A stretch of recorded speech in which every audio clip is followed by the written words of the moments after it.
When we look at the stars in the night sky, they seem eternal, calm, unchanging, as if they have always been there and always will be.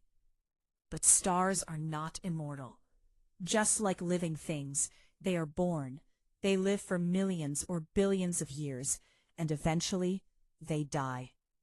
A star's death is not quiet. It is not gentle. And sometimes it is one of the most powerful events in the entire universe. To understand how a star dies, we first need to remember how it lives. A star shines because of nuclear fusion happening deep in its core. Hydrogen atoms are constantly being fused into helium, releasing enormous amounts of energy. That energy pushes outward while gravity pulls inward. As long as these two forces are balanced, the star remains stable. But nothing lasts forever. Over millions or billions of years, a star slowly runs out of hydrogen fuel in its core. When that fuel begins to disappear, the balance is disturbed. The core begins to shrink under its own weight, and as it shrinks, it heats up. This increased heat allows the star to begin fusing heavier elements. The outer layers of the star expand outward, and the star grows dramatically in size. It becomes what we call a red giant.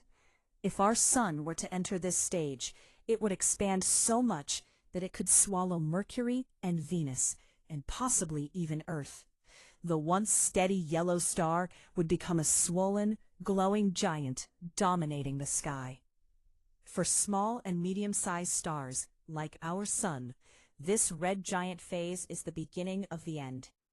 After the star has fused as much as it can no longer support itself against gravity. The outer layers drift away into space, forming a glowing cloud of gas called a planetary nebula. At the center, the core remains. What's left is a white dwarf, a small, incredibly dense object about the size of Earth, but containing roughly the mass of the sun. It no longer produces energy through fusion. It simply glows from leftover heat, slowly cooling over billions of years. Eventually, after a very long time, it will fade into darkness. But not all stars die so peacefully. Massive stars, those at least 8 times the mass of our sun, live very different lives. They burn hotter, they shine brighter, and they die in spectacular fashion. Inside a massive star, fusion continues beyond helium. The star begins fusing heavier and heavier elements: carbon, oxygen, neon, silicon. Each new stage happens faster than the last. What took millions of years at the beginning might take only days at the end. Finally, the star begins producing iron in its core. Iron is a turning point. Fusing iron does not release energy. Instead, it consumes it. The moment iron builds up in the core, the star is in trouble.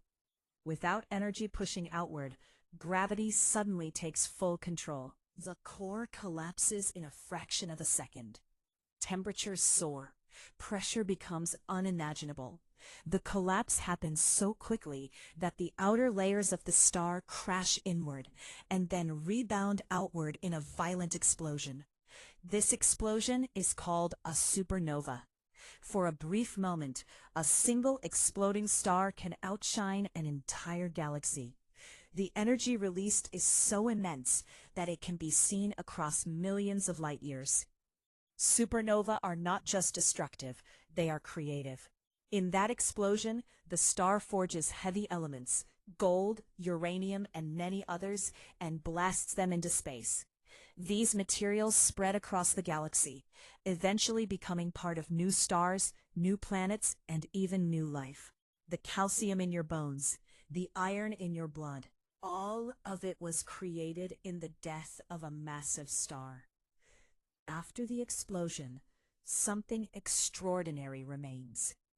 If the collapsing core is between about 1 and 3 times the mass of the sun, it becomes a neutron star.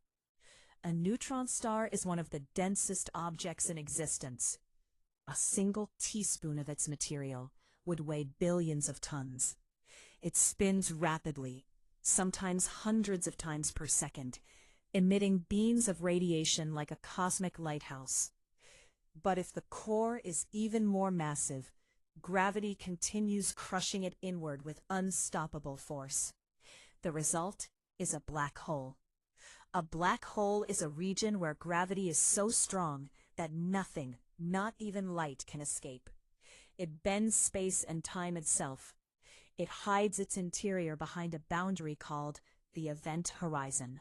Beyond that point, the laws of physics as we know them begin to break down. And yet even black holes are part of the natural life cycle of stars. When we look up at the night sky, some of the stars we see may already be gone. Their light is still traveling across space, reaching us long after the star itself has exploded or faded away. In a way, the sky is filled with ghosts of the past. The death of stars is not the end of the story. It is the beginning of something new. The gas and dust left behind by dying stars mix with other material in space. Over time, gravity pulls it together again. New stars are born from the remains of old ones.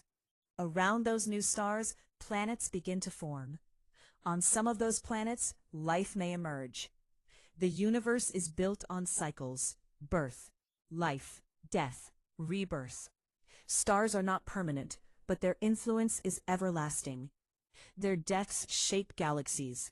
Their explosions create the elements that make life possible. Without dying stars, there would be no planets, no oceans, no atmosphere, and no us.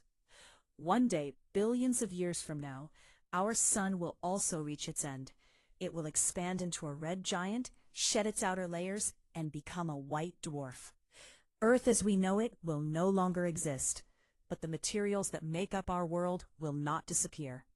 They will return to the galaxy, becoming part of something new. And somewhere in the distant future, new stars will rise from that recycled stardust. So when you look at the night sky, remember this: every shining point of light is temporary. Every star you see is somewhere in its life cycle, either being born, living in balance, or slowly approaching its end. The universe is not static. It is alive with change. And in the grand cosmic story, the death of a star is not a tragedy.